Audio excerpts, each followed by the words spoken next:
Infinity Ward set high standards for the Call of Duty franchise with its second game, Call of Duty 2. With a new developer Treyarch making its sequel, did it live up to or even surpass its best-selling predecessor? Call of Duty 3, is it worth it?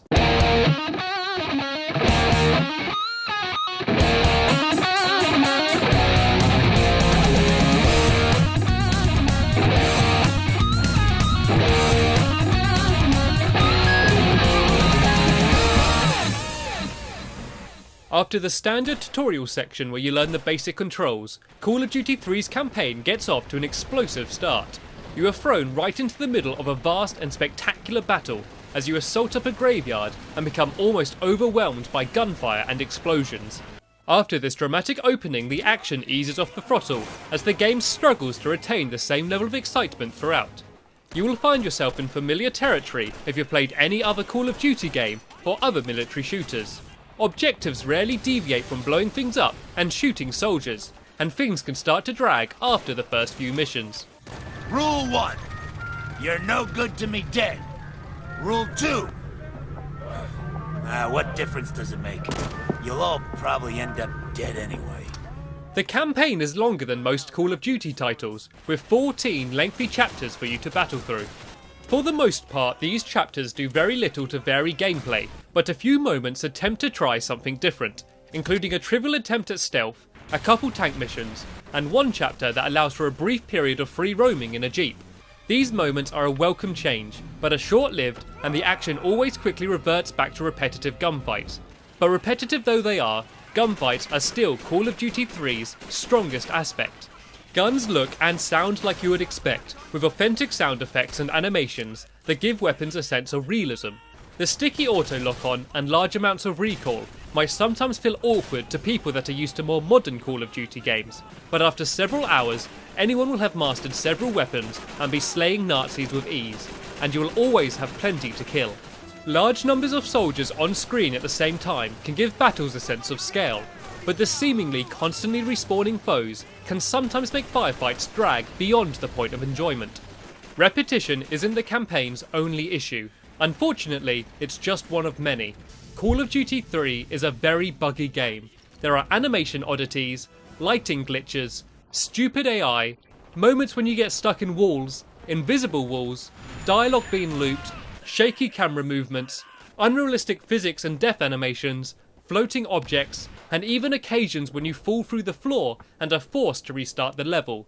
These were all problems that I encountered in just one playthrough, and I'm sure I could have found more if I hunted for them. Not many of these problems are game-breaking, but they all do their part to make you aware that you're in a computer-generated world, and not a real war. How are you, BT? Skiving as usual. Get stuffed, you fat Scottish twig! I'm fair popular around here, you can probably tell. The story is told from the perspectives of 4 different nations: the Americans, the British, the Canadians, and the Polish. The methods in which the plot is presented is an improvement from Call of Duty 2, as it relies much less on dull voiceover and pictures of maps, and instead focuses on a much more character-based story with fully animated cutscenes. Unfortunately, with the game switching so erratically between perspectives, it can sometimes be hard to follow the overarching plot, and as you spend less time with each set of characters, the emotional highs are somewhat softened. Sometimes iffy voice acting and forced accent should be expected throughout, and the over-dramatised moments can make you feel like you're playing through a Hollywood war film rather than real horrific events. You're not crazy enough to shoot me! Desertion's a capital offense, Guzzo!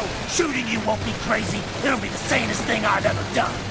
Despite all its faults, the last few missions ramp up the intense action and result in a hugely satisfying climax that made me instantly forget about the campaign's shortcomings. Overall, the single player offers a good length World War II shooter experience that is enjoyable despite its technical faults. But I am sure, like most Call of Duty fans, what you want to hear about is the online multiplayer.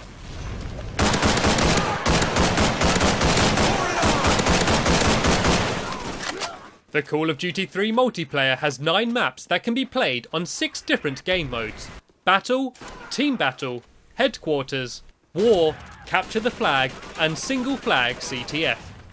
The console versions have a max player count of 24 players. This, in combination with the game's larger maps and vehicle warfare, gives games in Call of Duty 3 a feeling of a large epic battle rather than Call of Duty's more traditional smaller skirmishes. You can play as any of 7 different non-customizable classes that each come equipped with a variety of starting weapons, equipment and special abilities. Several of these abilities carry across from class to class and include being able to revive fallen teammates, drop ammo supplies, or even call in a devastating airstrike as the Scout class. All of these abilities get upgraded automatically as you rank up in a match, but all of these improvements don't carry over to new games once you leave the lobby.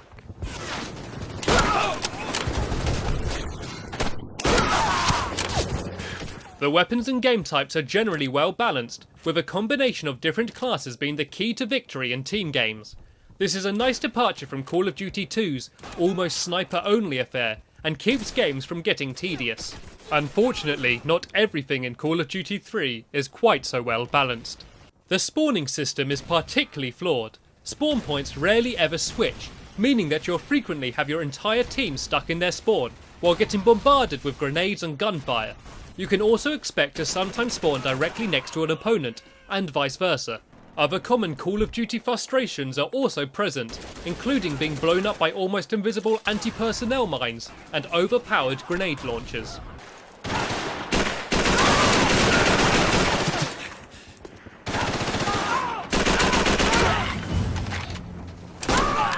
Call of Duty 3 is an old game, and while still often enjoyable, expect to see a few wrinkles. Problems such as sometimes glitchy focusing when you aim down your sights, and unrealistic vehicle physics demonstrate Call of Duty 3's now outdated tech. However, the biggest issue I had with the multiplayer is team killing. While it can be turned off, it very rarely is. You will sometimes be killed accidentally, but will also regularly be murdered by griefers, and this is when it's most frustrating.